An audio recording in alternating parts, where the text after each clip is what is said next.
It's called.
Just wait. Let's wait for next person.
Down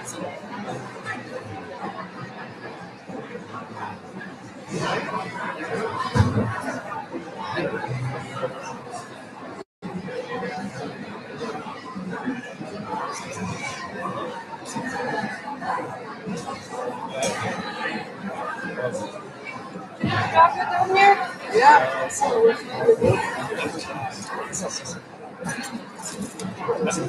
Thank you for sending all this out. Yeah. Sweet,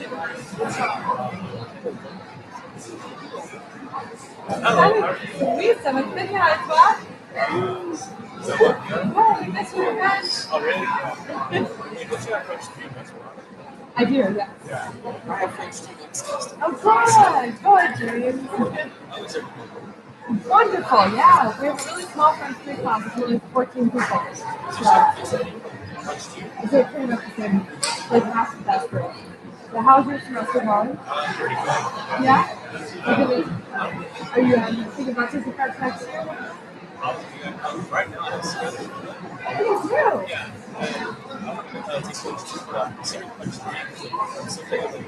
Yeah, you were so good at it.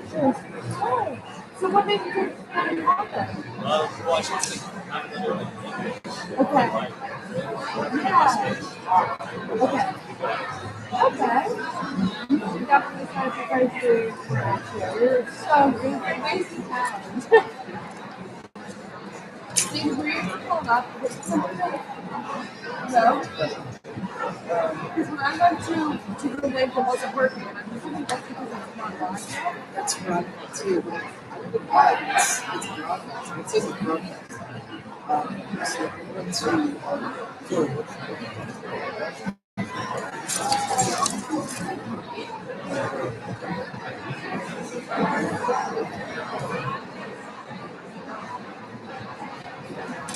So if it was live,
Good morning. Good morning, and welcome to Oakdale High School's 2018 Veterans Day celebration. Jacob and I would like to thank our veterans for attending today's celebration, and most importantly, for serving our nation. We are delighted that Dr. Tim Traynor, President Mount St. Mary's University, Dr. Teresa Albin, Superintendent of Schools, Mr. Brad Young, President of Board of Education, Ms. Joy Schaefer, Board of Education, as well as our veterans who could attend, and Elena Rubach singing our national anthem.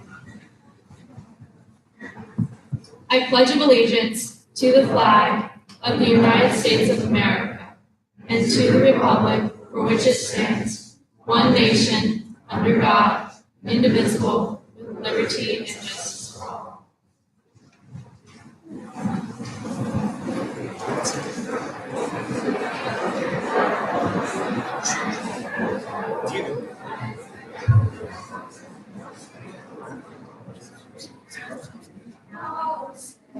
And you see by the dawn's early light what so proudly we hailed, that the twilight's last gleaming, whose broad stripes and bright stars through the perilous fight o'er the ramparts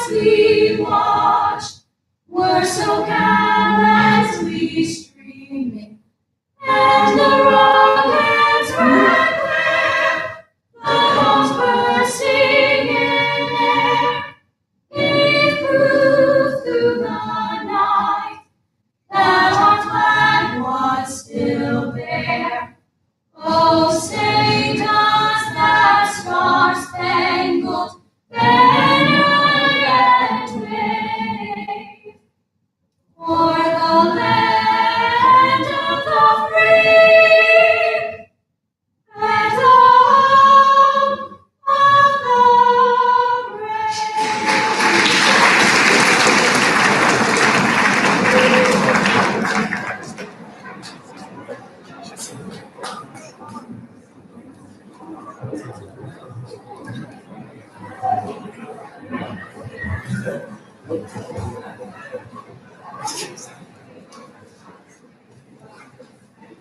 1921, an unknown World War I American soldier was buried at Arlington National Cemetery. This site on a hillside overlooking the Potomac River in the city of Washington, D.C., became the focal point of reverence for America's veterans. Similar ceremonies had occurred earlier in England and France, where an unknown soldier was buried in each nation's highest place of honor. Westminster Abbey and the Arc de Triomphe.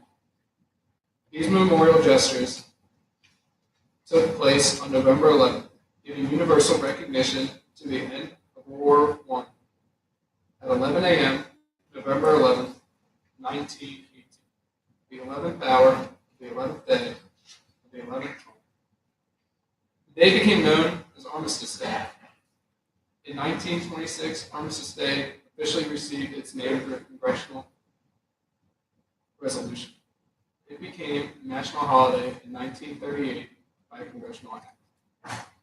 If the idealistic hope had been realized that World War I was the war to end all wars, November 11th might still be called Armistice Day. However, less than 4 years after the holiday was proclaimed, war broke out in Europe. 16.5 million Americans took part in World War II. 407,000 of them died in service, more than 292,000 in battle. Veterans Day was first celebrated as Veterans Day in Birmingham, Alabama in 1947. Raymond Weeks, a World War II veteran, organized National Veterans Day on November 11th in 1954. Congress passed a bill and President Eisenhower signed it November 11th as Veterans Day. Currently, there are over 24 million veterans who have served in the United States Armed Forces who have returned to civilian life in our society. Today, we thank and honor all those who serve honorably in the military in wartime or peacetime. Veterans Day is intended to thank living veterans for their service, to acknowledge that their contributions to our national security are appreciated, and to underscore the fact that all who serve, not just those who have died, have sacrificed and done their duty. In this light, we would like to thank and recognize our veterans. We will play the Armed Forces Medley. We ask that veterans stand when the branches song is played.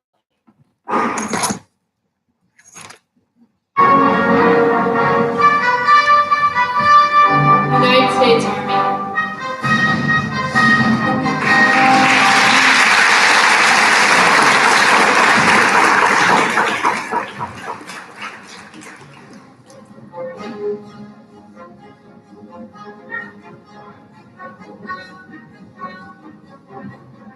United States Marine Corps.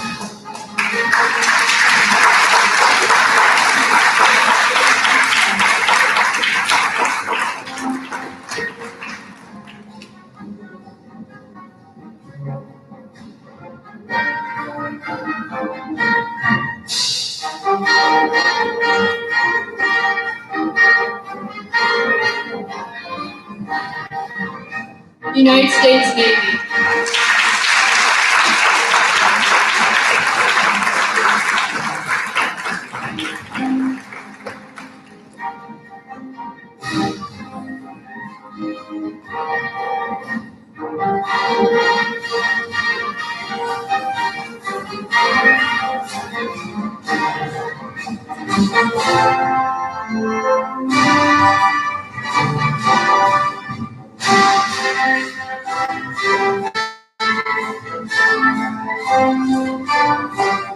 United States Air Force.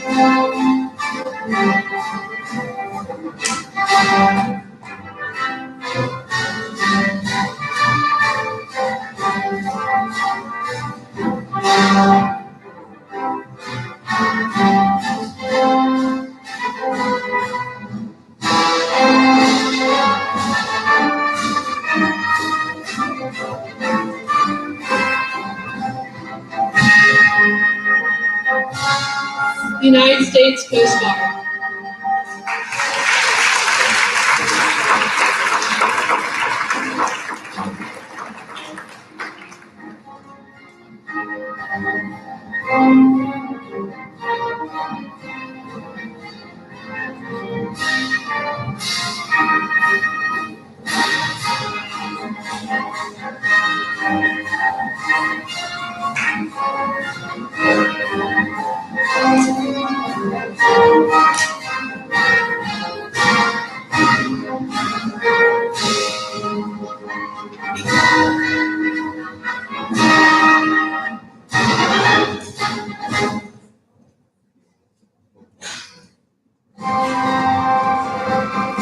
Today we have veterans present who have served in every decade since World War II. We ask all of our veterans to stand at this time so we can recognize you collectively for your service. In addition, we recognize our faculty and staff who have served, as well as our program number of alumni who are serving who have committed to serve. Thanks to all of our veterans, past and present, who have served our nation for the past 75 years.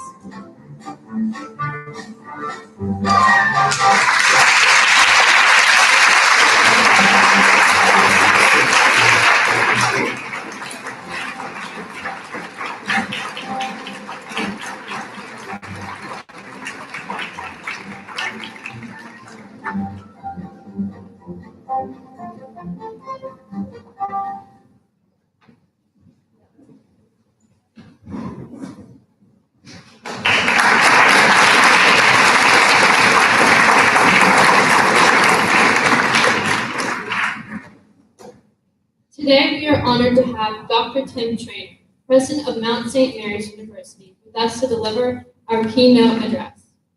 Retired Brigadier General Tim Traynor most recently served as Dean and Chief Academic Officer at West Point, before retiring after a 33-year career in the Army. Dr. Traynor graduated with a Bachelor of Science from the United States Military Academy in 1983.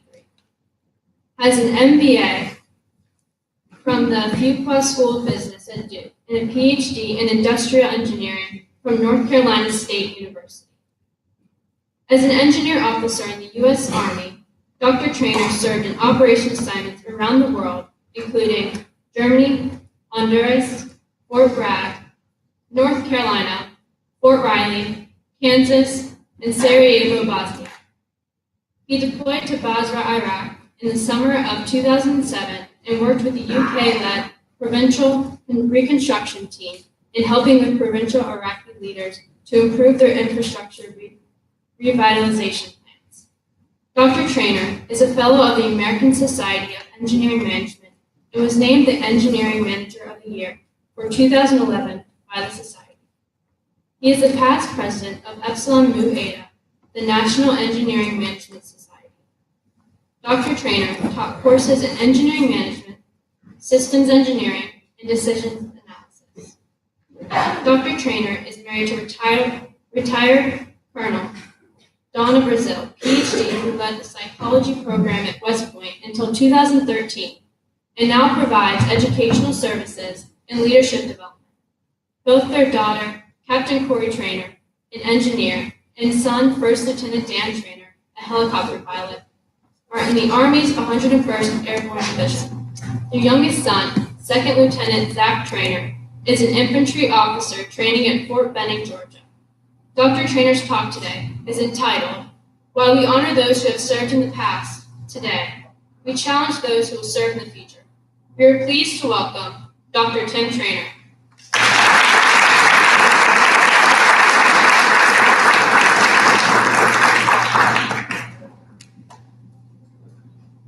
Well, good morning, everyone. Great to see you all. Can you hear me up there?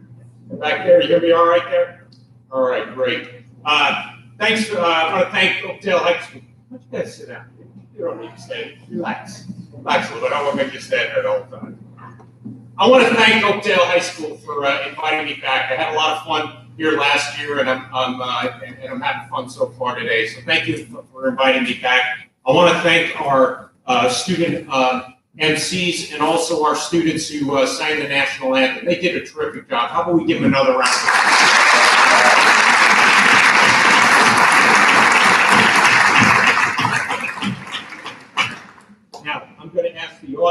couple of questions as I go through this, so be alert. As a veteran, I'm grateful to you and the people of our great nation for recognizing the work and sacrifice of veterans and their families, not just on Veterans Day, but all year round. I was very fortunate to serve in the Army for 33 years and consider myself fortunate to have served, and believe most veterans feel the same. This year marks the 100th anniversary of Armistice Day, which occurred, as our MCs said, on November 11th, 1918. The Great War, as it was called, was to be the war to end all wars, according to President Woodrow Wilson. Unfortunately, history has proven otherwise. I am really glad that you are linking Veterans Day this year with the concept of service. There are veterans among us, among those who most need help these days, to meet the basic needs of life that we take for granted all the time, like having a place to sleep under a roof, enough food to eat or clean water to drink, decent medical care, or the opportunity to get an education. Our veterans know the concept of service, and I think it is really a great learning experience for you to provide service to others as part of your remembrance of this Veterans Day.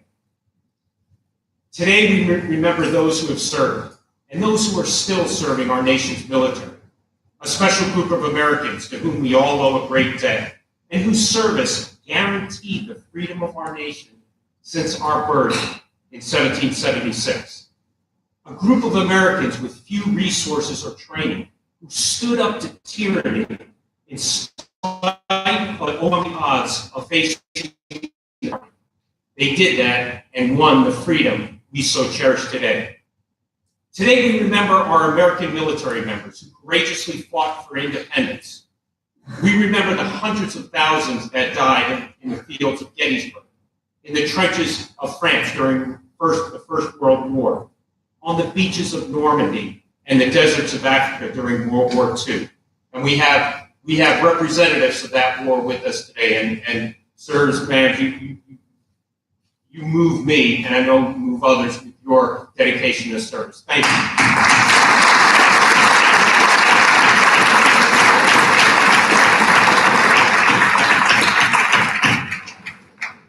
We remember our veterans who fought in Vietnam and Korea, and also remember our family members and friends who have fought and are still fighting today in Iraq and Afghanistan. My son Danny is a Black Hawk medevac pilot, helicopter pilot, now serving with the 101st Airborne Division in Afghanistan. And my daughter Corey, who is also in the 101st as an engineer, she deploys to Iraq in December. While no longer on the front page news, our country is still at war. So I ask you to remember those serving in many places of the world to continue to secure our freedom. Throughout our country's existence, American veterans have served the U.S., have put their lives on the line, and, when called upon, have sacrificed their lives for the rights that each and every one of us enjoys today. Whenever and wherever the nation has made the call, our veterans have stepped up to do what needs to be done. Throughout countless conflicts, they have been there for us. Yes, for us. In times of peace and prosperity, they have remained there in the background, always ready. Our veterans have proudly carried the torch of liberty for all to see. Back in 1919, almost 100 years ago, Woodrow Wilson declared the first remembrance of Armistice Day to mark the commemoration of the end of the hostilities in World War I that, yes, occurred on the 11th hour of the 11th day of the 11th month of 1918. Different countries around the world joined in this commemoration, calling the 11th of November Armistice Day, Remembrance Day, and the Day of Peace. On that day, the world offered its silence to honor the 20 million soldiers that died during the 4 years of war. My mother's father, Cy Stagg, a Green Mountain boy from Vermont, served in the American Expeditionary Force during World War I.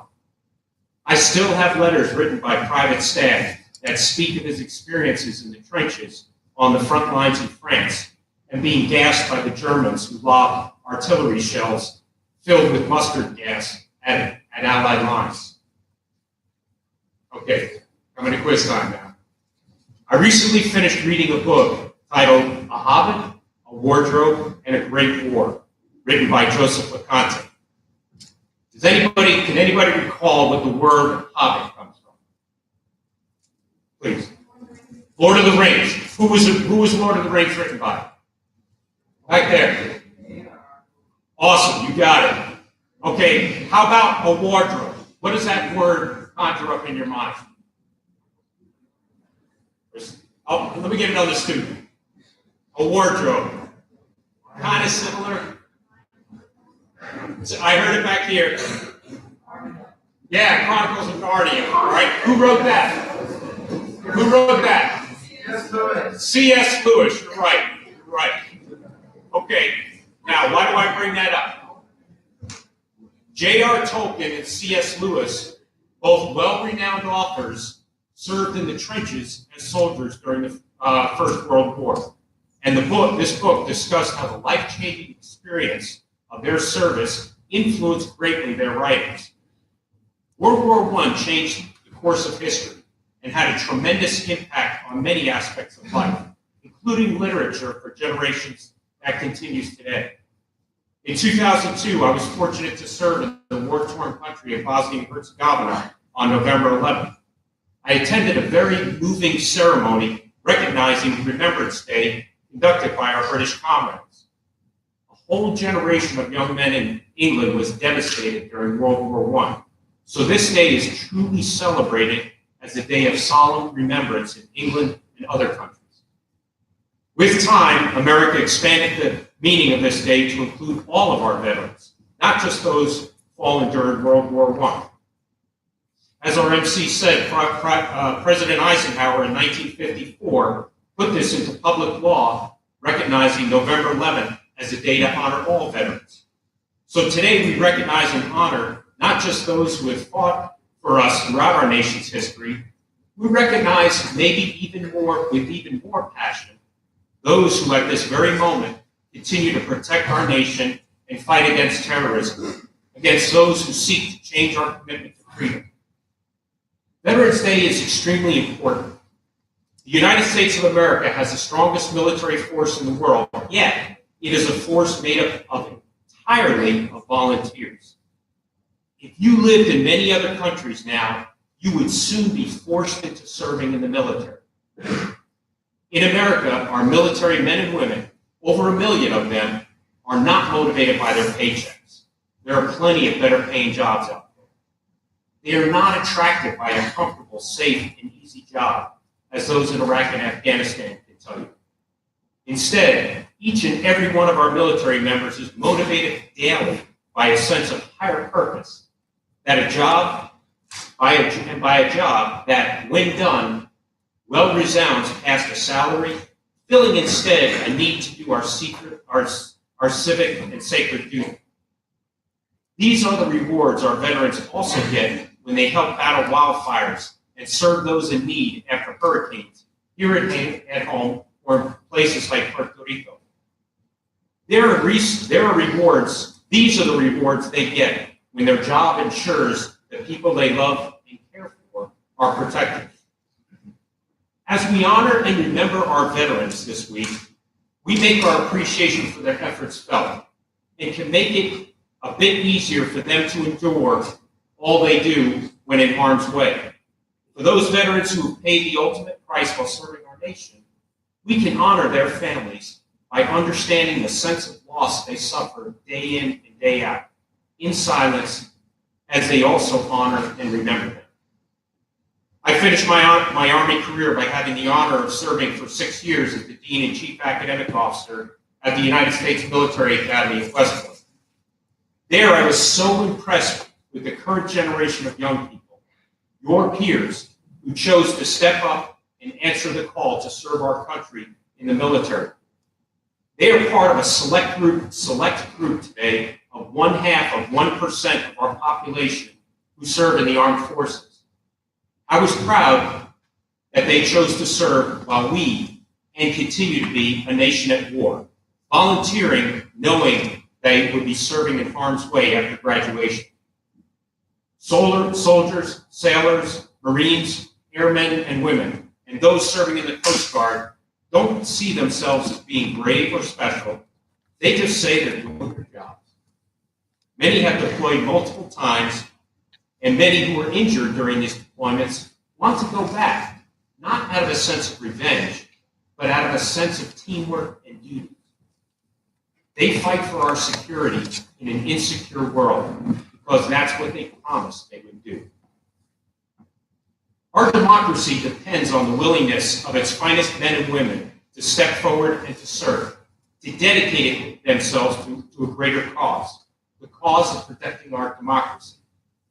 For more than 2 centuries, the veterans of our nation have been willing to serve and to sacrifice for a country and cause they love more than their own lives. This has not changed. I was very happy to see upon my arrival that Mount St. Mary's University has a beautiful Veterans Walkway where we prominently fly the American flag along with the flags of the Army, Navy, Marines, Air Force, and Coast Guard. We also have the names of Mount graduates who served in uniform during our nation's wars since World War I, etched in stone or bricks. At Mount St. Mary's, we are also very proud of our ranking as among the best colleges for veterans in the Northeast region of 200 colleges and universities in that category. So now I challenge you to commit yourself to preparing academically and through leadership and service opportunities to be ready to lead our nation in the future, whether in uniform or not.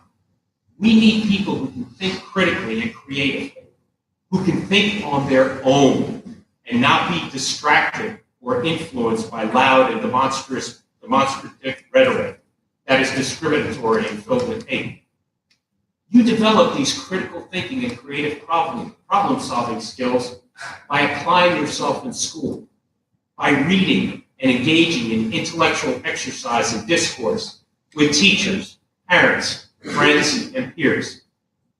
Being able to rationally think through the tough issues of our times and develop effective solutions that can be equitably implemented to the benefit of society is what we need you to do in the future. We need you to develop your intellect now so you can one day lead our nation in peace and growing prosperity for our citizens.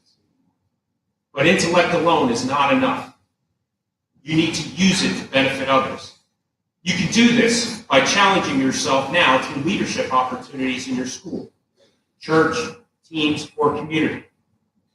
I always thought it was an honor and privilege to be put in leadership positions in the Army, and I am truly blessed now to be trusted to lead Mount St. Mary's University as its 26th president. As you take on leadership positions, seek to be a servant leader who is there to help those you lead be better.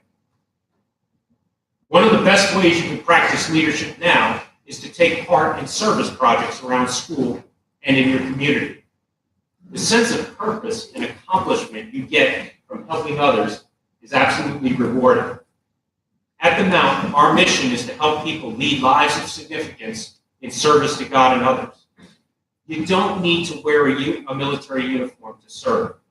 You can make a tremendous difference by serving others in many different ways.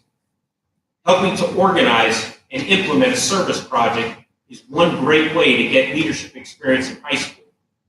And it also looks very good on college applications, trust me. And so, as we get ready to commemorate Veterans Day, what can you do to honor our veterans who don't wear a military uniform anymore?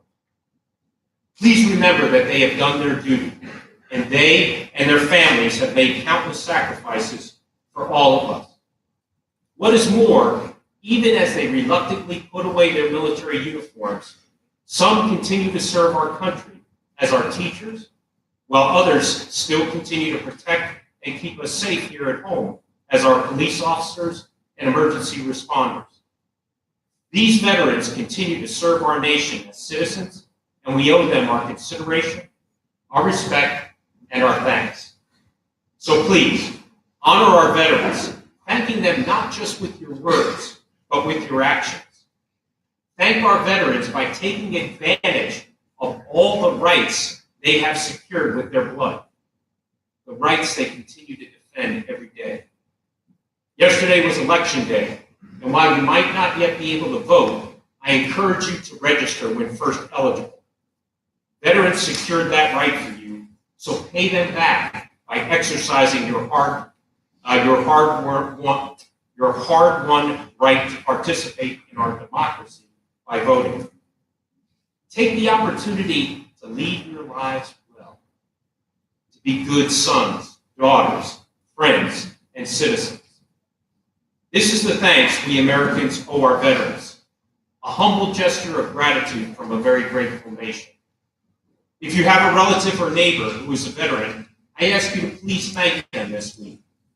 Fly the American flag proudly outside your home and on future Veterans Days. But most importantly, please take time this week to remember why you are free. Why you are free to attend such a great school, to read and say what you think, to practice the religion you choose or no religion. Veterans have secured those rights since 1776 through their service, and some by sacrificing their lives for the ideals that make our nation great. I want to thank you. Thank you for your attention, and God bless the USA.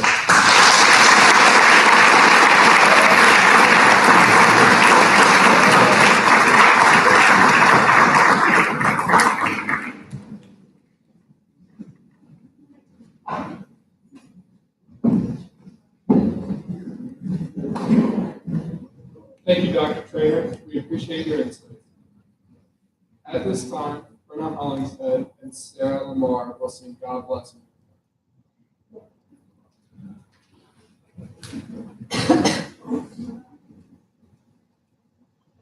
God bless America, land that I love.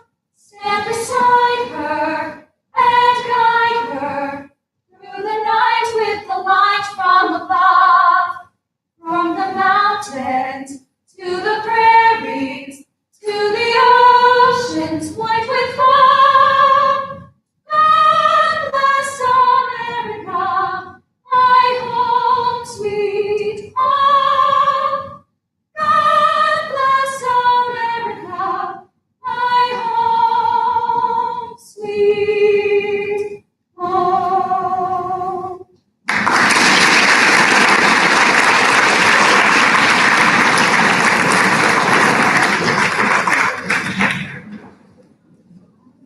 While Veterans Day honors all those who have served today, we cannot forget those who are missing in action or who died in defense of our nation.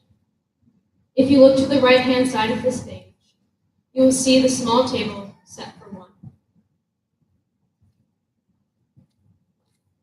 This table is our way of acknowledging those members of our proud profession of arms who are missing from our midst. They are those killed in action, prisoners of war, and those that are listed as missing in action. We call them brothers and sisters. They are unable to be with us this morning, so we remember them through the many symbols on this table.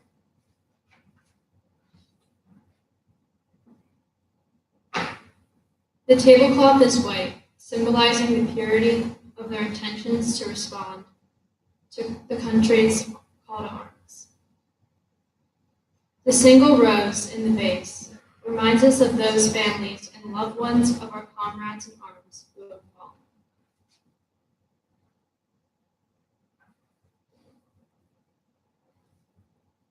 The red ribbon, tied so prominently on the vase, is reminiscent of the red ribbon worn upon the lapel and breast of thousands who bear witness to their underlying determination to demand a proper accounting of our missing.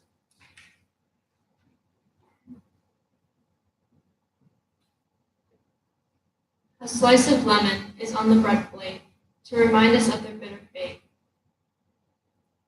The salt is symbolic to their tears, theirs and ours.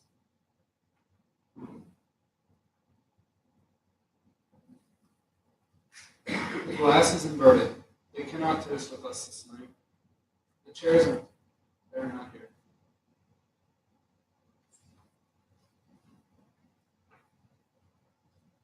Remember, all of you who served with them and called them comrade, who depended upon their might and aid and relied upon them, for they have not forgotten you. At this time, Dr. Scudder would like to say a few words.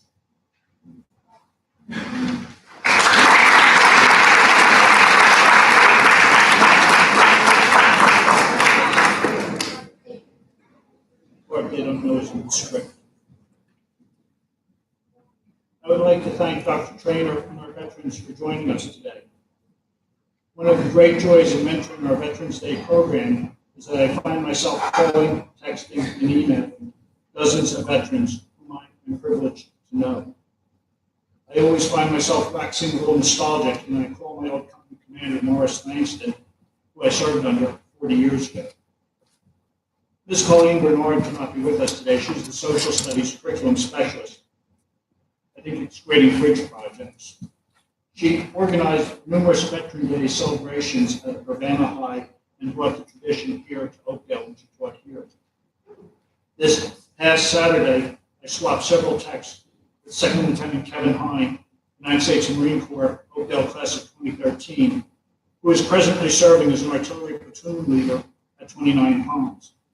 Lieutenant Kevin Hine planned and implemented our first Veterans Day at Oakdale as his leadership project in 2012.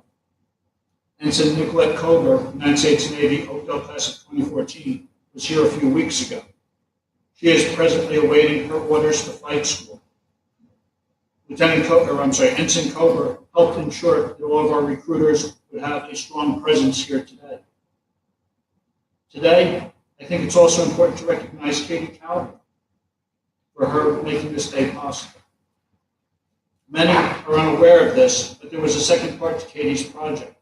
In addition to the festivities we are enjoying today, Katie collected over 280 new T-shirts and sweatpants that will be delivered to the Maryland's Charlotte Hall Veterans Home. Charlotte Hall offers assisted living and nursing home care for those who have served and are unable to care for their day-to-day needs. Oakdale High School and FCPS should be very proud of her for her service on behalf of those who have served. A year ago, I commented to some friends that I was blessed to know so many generous veterans. Ironically, Kevin Hine used the word blessed in one of his text messages to me last weekend. I believe that we are blessed to know so many veterans who have led by being men and women for others. Sorry, that Jesuit part kicks in. Again, thank you for being here today, and thank you for your service. We are blessed.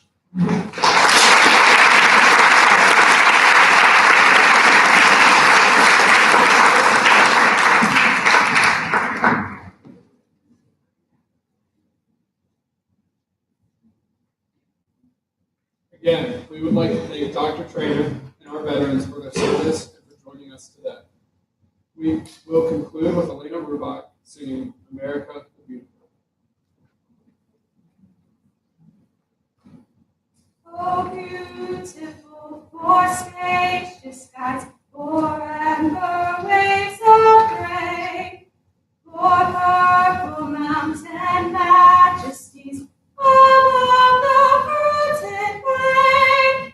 America, America, God shed His grace on me, and crown my good with brotherhood from sea to shining sea.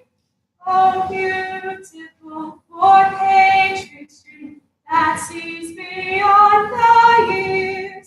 Thine alabaster cities gleam, undimmed by human tears. America, America, God shed His grace on me, and crown thy good with brotherhood from sea to shining sea.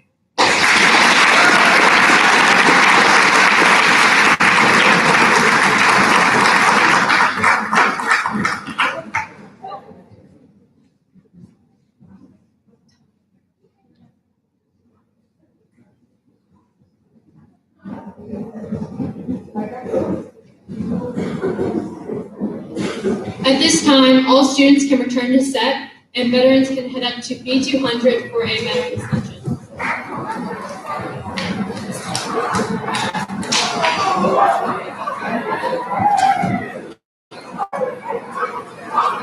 Okay, we did it. Oh my god, I just wish I had an iPod. I'm assuming it's from a student here. Yeah. Say that again? Can I go to schools now? Yeah. Okay. All right, I'll see you at CTC, Jane. Hey, where'd you put my hood?